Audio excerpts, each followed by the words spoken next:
Let me show you how to use the PosturePT exerciser to perform bilateral shoulder horizontal abduction. Bilateral means we're going to be doing this motion with both arms at the same time.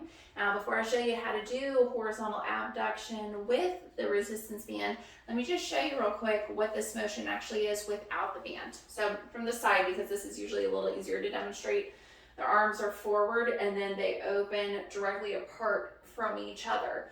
We will go no further than equal with the shoulder. That's the max I want your range to go, because if you try to push back further, you are going to create more stress and strain on the front of the shoulder than we want to encourage. We don't want any stress or strain, period.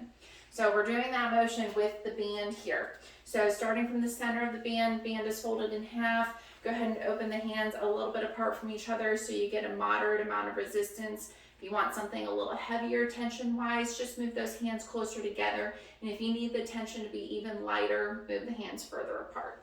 So once I'm set with my distance here, I'm going to have the arms about shoulder height, 90-degree angle, palms facing each other, and thumbs in an upward position towards the ceiling. Okay?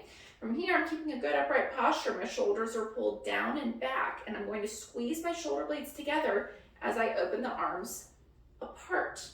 And that is horizontal abduction. So just remember to keep this within a controlled range. Nice even speed with this. Don't rush anything. We'll practice about 10 repetitions for 2 sets, but feel free to go higher or lower with those numbers if you need more or less of a challenge. No pain or discomfort with this. It's okay for it to be challenging, but there should be no straining sensation whatsoever.